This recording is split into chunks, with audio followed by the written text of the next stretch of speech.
Bonjour, dans cette vidéo qui illustre un article assez complet sur le site, dans le lien et dans la description de la vidéo, on va voir comment surveiller l'état de santé d'un disque dur, qu'il soit SSD ou donc électronique ou mécanique. Alors les disques d'un ordinateur, eh bien, quand même un composant majeur d'un système, hein, puisqu'il contient toutes les données qui font tourner le système d'exploitation, Windows, Linux, et puis également tous les fichiers personnels qu'on enregistre, hein, les photos, les documents, etc. La durée moyenne d'un disque dur, c'est à peu près 5 ans. Quand il est utilisé normalement. Alors bien sûr, il peut tomber en panne avant et il peut durer beaucoup plus longtemps. Mais un disque dur, eh ben, ça peut lâcher du jour au lendemain sans raison apparente, hein, parce qu'il avait un défaut caché qu'on n'avait pas vu, qui n'a pas été détecté, ou alors, eh ben, quand c'est avec un portable et notamment un disque mécanique, eh bien, il peut y avoir un choc, etc., qui abîme la tête de lecture, des poussières éventuellement qui sont incrustées à l'intérieur du disque et qui n'ont pas été vues lors de sa construction. Et puis, il peut y avoir aussi des mauvaises utilisations du disque, hein. S'il est en surchauffe permanente, par exemple, une mauvaise ventilation, de la poussière, dans l'ordinateur, il chauffe et sa durée de vie diminue. C'est pour ça qu'il est important toujours de faire des sauvegardes, parce que si un disque lâche, eh ben, des fois on ne peut pas récupérer les données et donc on perd tout.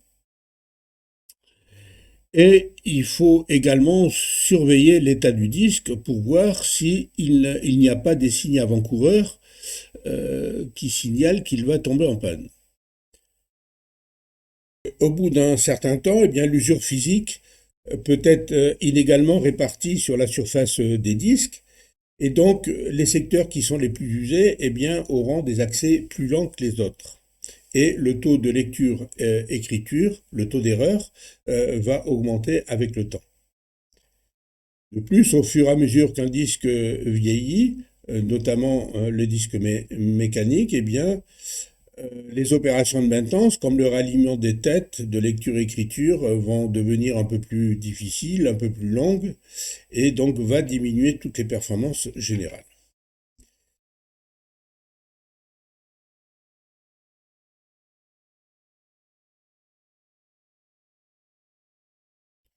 Alors les disques ont des systèmes internes pour réparer et sauter et détecter les secteurs défectueux. Mais le problème, c'est que quand le disque dur, les programmes internes du disque dur, hein, pas du système d'exploitation, font pas des réparations, mais détectent des secteurs défectueux et puis décalent les enregistrements sur d'autres zones du disque, eh bien cela se fait sans qu'il y ait d'alerte sur à l'utilisateur ou d'alerte envoyée au système d'exploitation. Si un disque se dégrade, eh bien, le disque va lui marquer tout seul les secteurs défectueux et finalement le disque va se dégrader au fil du temps, sans que l'utilisateur donc soit averti. Il y a la technologie SMART. Cette technologie est installée par défaut par pratiquement tous les constructeurs, sur tous les disques durs, hein, qu'ils soient mécaniques ou SSD.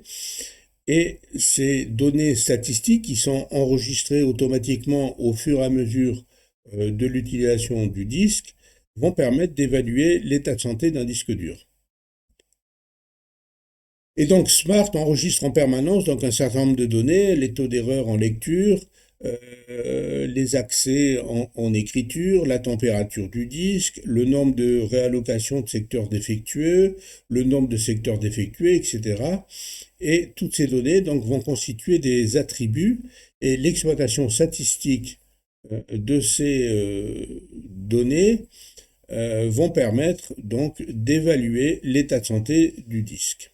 Pour pouvoir donc analyser l'état de santé d'un disque, il faut un logiciel qui soit capable de lire donc les données Smart de ce disque dur. Alors pour cela, eh bien, il existe différents logiciels qu'on peut installer sur son ordinateur. Le premier logiciel, ça va être eh bien, Windows lui-même, qui possède également cette faculté de lire les données smart pardon, de façon native. Donc pour cela, on ouvre une fenêtre de commande. Donc dans la fenêtre, dans la zone de recherche ici de Windows, on tape CMD, ce qui va ouvrir une console, une invite de commande. Donc on n'a pas besoin d'être en mode administrateur pour effectuer cette commande. Voilà, on tape la commande WMIC, WMIC, un peu plus loin disque drive, et get status, obtenir donc les statuts des disques. Donc là, vous allez obtenir les statuts de tous les disques qui sont connectés à l'ordinateur. Donc je fais entrer, c'est OK, OK, donc il y a deux disques qui sont considérés OK par le système. On peut obtenir des informations supplémentaires sur la marque du disque, sa capacité, etc., en rajoutant donc des options à cette commande WMIC. Vous avez le détail dans l'article qui est lié à cette vidéo. Alors, des logiciels plus intéressants. Alors, Crystal Disk Info, vous avez le lien également dans l'article lié à la vidéo. C'est un logiciel japonais qui est gratuit. Donc là, on va télécharger par exemple la dernière version, ici, Crystal Disk Info 9.21. Et on va sur Download. Et donc là, on a plusieurs éditions, notamment avec des thèmes différents. Donc là, on va se contenter de l'édition standard. Donc pour cela, eh bien, on va, par exemple, récupérer un fichier zip, un fichier compressé, voilà, et qui nous amène directement donc sur le dépôt de logiciels et en principe le programme se télécharge automatiquement. Donc on va quitter le site. J'ouvre le gestionnaire de fichiers. Je vais dans mon téléchargement. Bon, je l'avais déjà téléchargé, donc il est téléchargé deux fois. Donc pour l'installer, c'est très simple. Pour pouvoir le lancer, on fait dans le gestionnaire un clic droit et on a ici extraire tout. Donc on va extraire, on clique dessus. Il va nous proposer donc de le décompresser dans un dossier qui s'appelle Crystal Disk Info 9.21 dans le dossier téléchargement. Donc là, on peut choisir le dossier dans lequel il va s'installer. Donc il suffit ici de faire extraire. Et donc, il va décompresser tous les fichiers.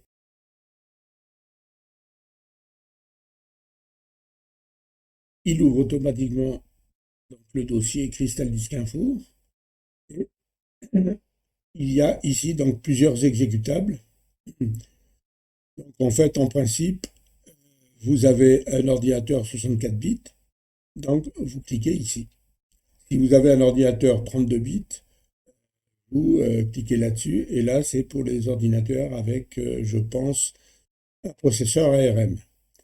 En fait, si vous ne connaissez pas enfin, si vous avez 32 ou 64 bits, commencez par cliquer là-dessus. Si vous voyez qu'il y a une erreur et qu'il ne se lance pas, à ce moment-là, essayez le 32 bits, et celui-là marchera même si vous avez un ordinateur 64 bits. Donc moi, je l'ai déjà fait, je l'ai déjà installé dans un autre répertoire, et donc là, vous pouvez éventuellement, quand vous êtes là-dessus, faire un clic droit et puis l'épingler à la barre de tâches ou épingler le raccourci à l'écran de démarrage.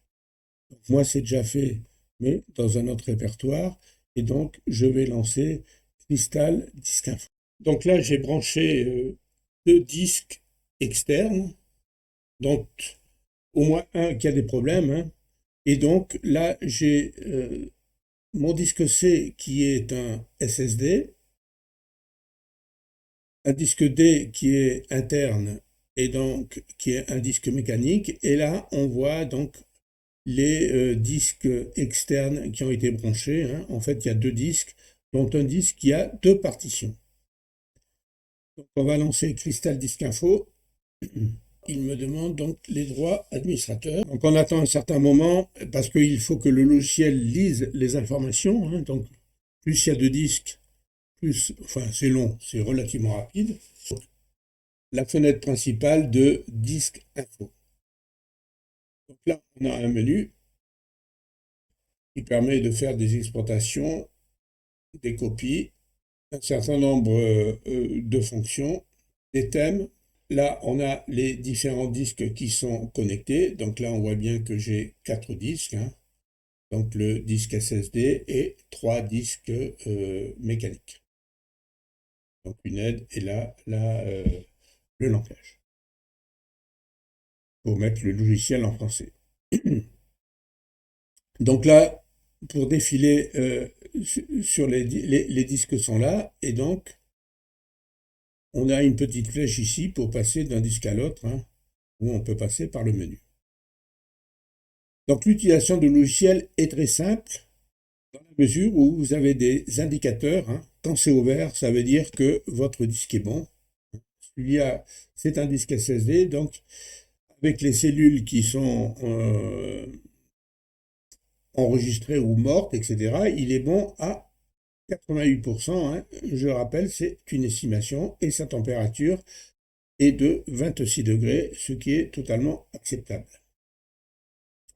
Là, si je passe au disque dur mécanique, là, je n'ai pas il n'y a pas le même système de comptage de cellules usées ou pas, hein, puisqu'un disque SSD, au niveau des enregistrements, la surface du disque s'use beaucoup moins, et donc il estime que le disque n'a pas de problème. Sa température est un peu plus élevée, c'est normal, le disque mécanique chauffe un peu plus. Donc là, on voit que j'ai deux partitions, D et F, hein, c'est là où sont stockées les données personnelles du disque. Et là, on voit que j'ai donc deux autres disques et les disques mécaniques. Eh bien, prudence, il me met, ça veut dire qu'il a détecté des problèmes sur ces disques. Et quand on regarde le détail, ici, on a les attributs smart d'un disque et on voit qu'on a deux alertes ici sur des attributs. On va voir ça un peu plus en détail. Et sur le dernier disque dire également, là, on a un certain nombre de secteurs qui sont instables. Donc, quand on a prudence, ici, ça veut dire que le disque a des problèmes et qu'on risque de perdre des données et éventuellement le disque peut tomber en panne. Et donc, là, il est conseillé de changer de disque, hein, par prudence, ou en tout cas de faire des sauvegardes.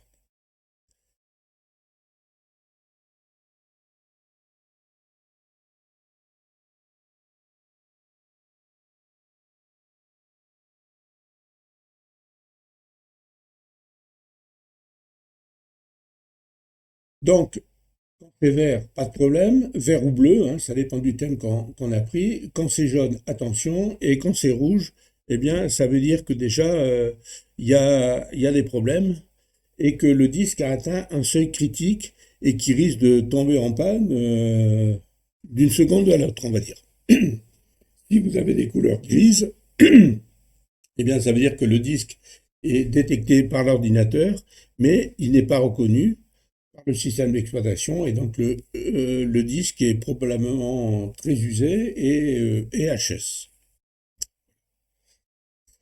Alors, ces données, il faut bien comprendre que tout ça, c'est indicatif et que les attributs ici sont déterminés par le constructeur. Et donc, d'une marque de disque à l'autre, on peut avoir des attributs qui sont différents. De plus, il y a des attributs qui sont spécifiques au, au disque SSD et d'autres qui sont spécifiques au disque mécanique. Là, on voit qu'il y a moins d'attributs sur le disque mécanique, hein, que sur le disque SSD qui en comprend beaucoup plus. Alors, si on regarde les colonnes ici des attributs, là, donc on a l'identifiant, un numéro de l'identifiant de l'attribut, le nom de l'attribut, là, il est traduit en français, du moins certain. Et là, donc ici, on a l'attribut actuel. Donc en fait, c'est la valeur actuelle de l'attribut smart. Et chaque attribut donc a une plage de valeur qui indique euh, l'état actuel de cet attribut. Donc, en principe, c'est évalué en pourcentage. Donc, évidemment, sauf la température. Ensuite, ici, on a la pire valeur. Donc, c'est la valeur la plus basse qui a jamais été enregistrée pour cet attribut depuis le début de l'utilisation du disque dur. Et donc, un nombre, plus le nombre est bas, eh ben, plus eh bien, il peut y avoir des problèmes potentiels. Là, on a le seuil fixé par le constructeur. Donc, par exemple, ici, si j'ai une valeur actuelle qui tombe au-dessous de 4, ça veut dire que ça dépasse les spécifications du constructeur et que, d'après le constructeur, là, il faut changer le disque. D'accord? Donc là, on voit qu'on a quand même un disque qui est en bonne santé.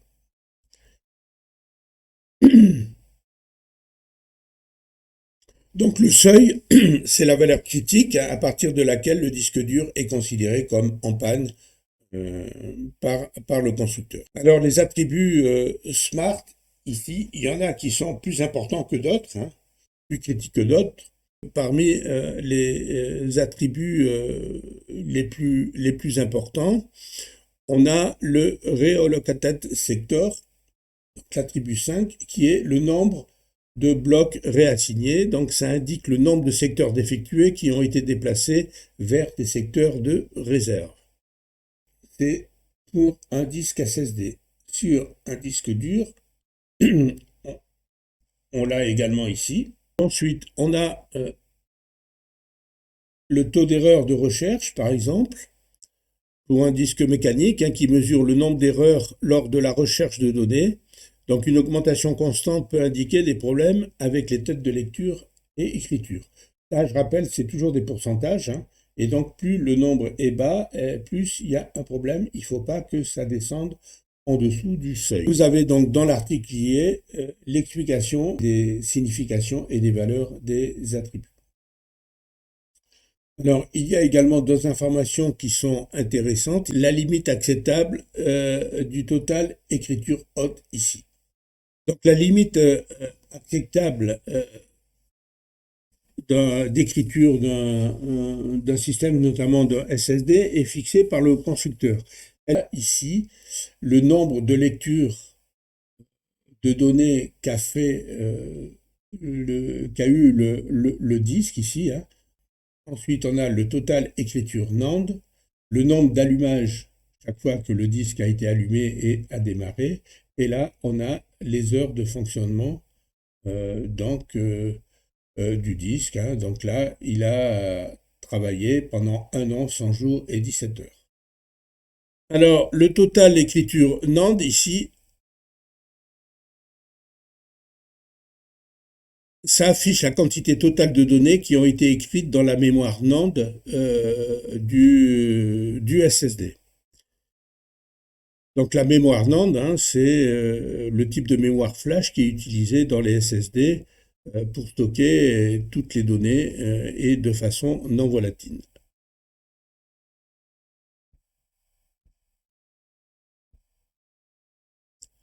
Donc là, il faut voir le maximum autorisé dans la documentation du disque, hein, le maximum autorisé d'écriture, enfin le maximum d'écriture avant que le disque soit considéré comme usé. Alors, vous voyez qu'il y a une différence entre le total des écritures qui sont inscrites dans la mémoire NAND et le total de écritures hautes. Le total écriture NAND donc, est spécifique à la mémoire du SSD et ça mesure la quantité totale d'écriture sur cette mémoire. Là, le total écriture haute, en fait, ça mesure la quantité totale d'écriture qui a été envoyée au SSD depuis l'ordinateur. Et cela indépendamment de la manière dont les écritures sont gérées par le SSD. Donc en fait, là, on voit que l'ordinateur a envoyé beaucoup plus de données envoyées au SSD qui ont été écrites sur le disque. Donc cela vient du système de gestion du disque, hein, qui n'écrit pas forcément toutes les données sur le disque, ou qui va par exemple compresser les données, donc avant de les enregistrer sur le disque, et donc elles vont prendre un peu moins de place. Et puis il peut y avoir là-dedans des commandes envoyées au disque, hein, sans que celles-ci soient forcément enregistrées sur le disque. Vous avez les valeurs brutes qui sont exprimées en décimales, hein. Par défaut, c'est en hexadécimal. Donc, pour faire afficher ces données en décimales, hein, c'est plus facile à lire. Il faut aller donc dans disque, dans fonction, fonction avancée, valeur brute. Et là, vous choisissez hein, décimale, par exemple, hein. Donc en 2 bits, en 1 bit ou décimal complet. Voilà pour ce qui est de Crystal Disk Info. Donc, pas besoin d'être spécialiste pour l'utiliser, hein. Se fier juste aux couleurs suffit pour avoir une indication. Pas besoin d'être informaticien ou spécialiste pour détecter les erreurs. Alors, il y a également d'autres logiciels également qu'on va voir rapidement. Donc, vous avez les liens de téléchargement qui sont dans le l'article qui y est. Je vais vous montrer donc ici un logiciel qui s'appelle Hard Disk Sentinel. Donc je le lance. Toujours un petit temps de chargement. Il faut que le logiciel puisse lire les données. Donc ce logiciel a une version payante évidemment qui est complète et une version gratuite, une version d'essai. Je crois que la version gratuite peut être utilisée tout le temps. Donc là, on retrouve ici les disques, hein. Donc j'ai toujours mes quatre disques. Et là, j'ai les partitions des disques hein, avec les lecteurs. Donc ce qui est intéressant, alors en général, quand on ouvre pour la première fois ou quand on ouvre un logiciel, le mieux c'est de relancer à chaque fois un test pour mettre à jour les informations. Donc là, on voit les performances. Excellente. La condition 100%, vous voyez il me met à 100%, alors que Crystal Disk Info donnait 88% si j'ai bonne mémoire. Donc là, on voit que les informations, un peu, l'interprétation entre les deux logiciels diffère, et ça c'est normal. Chaque logiciel va ensuite évaluer les statistiques à sa manière, et donc il peut y avoir éventuellement des différences entre les prévisions. Donc a priori, celui-là est optimiste. Alors, ce qui est intéressant, c'est qu'en fait, lui, il va vous estimer la durée de vie restante du disque, hein. Là, donc je suis tranquille. A priori, j'ai plus de 1000 jours au moins devant moi avant que le disque ne présente des problèmes. Donc là, on a la température, les fameux critères et les attributs SMART, hein, des informations détaillées sur le disque, le journal, les performances du disque, etc. Et donc le résumé. Et là, vous avez donc un petit résumé. Donc si on se branche sur un disque à problème, hop, vous voyez que Crystal Disk Info trouvait des problèmes sur les deux disques. Lui, pour celui-là, il me dit qu'il est à 80%. Et il me signale des secteurs défectueux qui ne sont pas fiables sur le disque et qui peuvent être réalloués lors d'une utilisation ultérieure du disque. Donc c'est pour ça qu'il me le laisse ouvert, hein. Les anomalies qu'il a détectées peuvent être réparées automatiquement par le disque. Donc là, il me met plus de 1000 jours tranquille. Sur ce disque, par contre, il est beaucoup plus pessimiste, hein. Il me donc 20%, 25% qui sont acceptables et il me signale qu'il y a 133 secteurs défectueux sur le disque. Le contenu des secteurs a été déplacé dans la zone de sauvegarde, donc des secteurs défectués, et il considère que la durée de vie qu'il estime de ce disque est de 107 jours. Donc là, il vaut mieux commencer à penser à changer le disque. Voilà donc pour ce logiciel qui est aussi très intéressant, hein, surtout si on paye la licence. Très rapidement, d'autres logiciels.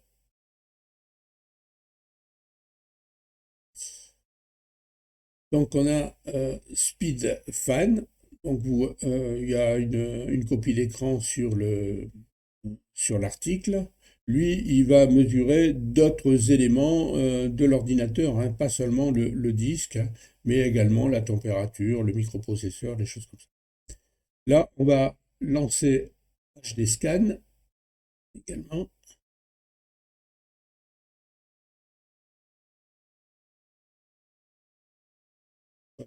Il va détecter 4 disques.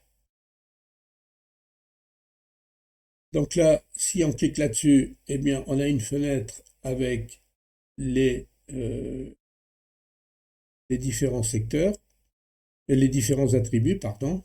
Voilà. Avec là, alors je ne sais pas sur quel disque je suis, mais peut-être un des disques externes.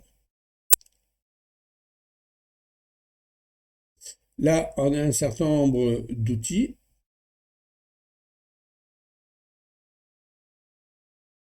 pour faire des statistiques, il y a également des commandes en ligne de commande. Et là, on peut faire des tests. Et donc, on peut lancer un test, hein, vérifier, lire les données.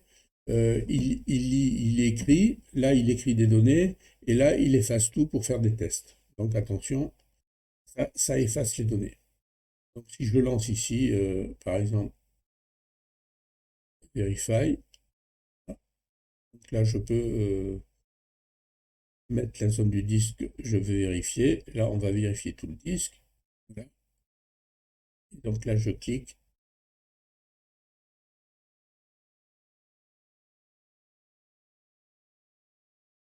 et je mets Show détail. Et donc là, vous voyez, il va balayer le disque. Alors ça va durer plusieurs heures, hein, puisque en plus le disque est assez grand, celui-là, hein, il doit faire 3 ou 4 Tera. Et donc il va balayer tous les secteurs et il va marquer les secteurs défectueux. En même temps, là, il lit la vitesse de lecture. Donc vous voyez, quand la lecture est supérieure à 500 millisecondes, eh bien là, j'ai déjà 3 secteurs où la lecture est lente. C'est des secteurs qui risquent de poser des problèmes dans l'avenir. Donc là, c'est des secteurs normaux où les données se lisent très vite, hein. Et plus on va là, dès qu'on commence à atteindre la couleur orange ou la couleur rouge, on a des secteurs qui sont un peu plus longs à lire. Ça ne veut pas dire qu'ils sont abîmés, mais ça veut dire que là, la lecture devient un peu plus lente.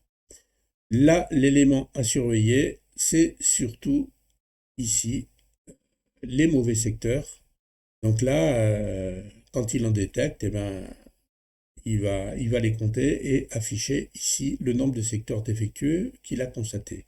C'est surtout ça qu'il faut surveiller, parce que les secteurs défectueux, eh bien, c'est des secteurs qui sont morts pour le disque, et plus ça augmente, plus le disque se dégrade et devient inutilisable. AOMEI partition. Donc lui, c'est un logiciel qui gère les partitions de disques, hein, qui permet de créer, de modifier des partitions, mais il a une fonction également qui vérifie l'état de surface d'un disque. Donc je prends un disque au hasard, et là, je fais un test, et je vais tester la surface du disque. Pour que ça aille plus vite, je fais une vérification rapide, mais il vaut mieux faire une vérification lente. Et donc là, il va balayer la surface, c'est-à-dire qu'il lit les secteurs, il écrit, il relit et il regarde si ça se passe bien. Et donc là, vous voyez qu'il va détecter ici vers 95%, je crois, du disque, il va détecter des secteurs défectueux ou des secteurs endommagés. Voilà, là, il s'arrête.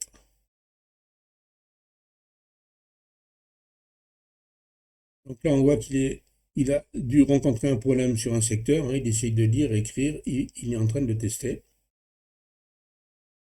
Et au bout d'un certain temps, je pense qu'il va le marquer rouge. Voilà, il a trouvé le secteur défectueux, hein, ici. Et donc là, il va continuer.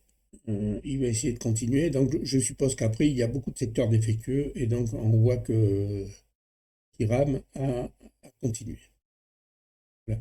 Vous voyez il en a trouvé deux. Il va en trouver d'autres, hein. Je pense que toute cette zone-là est abîmée.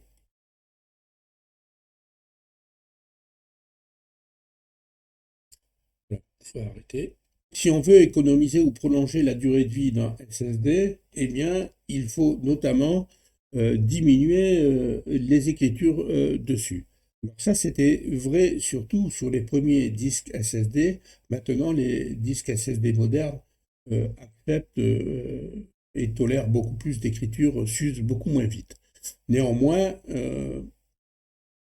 il y a certaines opérations qui ne sont pas recommandées sur les disques SSD parce que d'une part, elles ne servent à rien et en plus, elles usent beaucoup le disque, notamment la défragmentation. Le disque SSD est tellement rapide qu'une défragmentation ne rapporte pas plus de vitesse, mais par contre va user beaucoup plus le disque, hein, à cause de la réécriture et de la réallocation des données.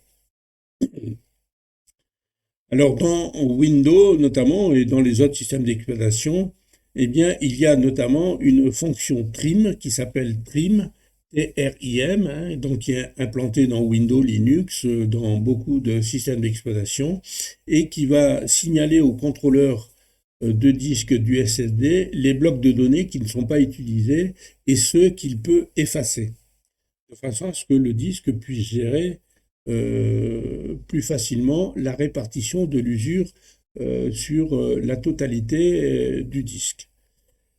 Donc cette fonction trim est activée par défaut, mais il arrive lors d'une mise à jour de Windows, eh bien, cette fonction soit désactivée et donc sans qu'on s'en rende compte, eh bien, il y a beaucoup plus d'écriture sur le disque SSD, d'écriture inutile et donc qui use le disque. Il y a également d'autres fonctions qui sont inutiles sur un disque SSD et qui sont donc à faire dans les paramétrages de Windows. Il y a également dans l'article en référence un lien vers un autre article qui explique tout ça, tous les paramétrages qu'il faut faire dans Windows pour diminuer les écritures sur un disque dur, hein. Comme par exemple éviter de mettre la mémoire virtuelle sur le disque SSD, la mettre plutôt sur un disque HDD, enfin un certain nombre de recommandations de ce type. Alors c'est un peu toujours fatigant de regarder régulièrement si les paramétrages que l'on a faits sont toujours en vigueur. Pour ça, il existe un logiciel qui est très intéressant, qui est gratuit également, et qui s'appelle SSD Fresh.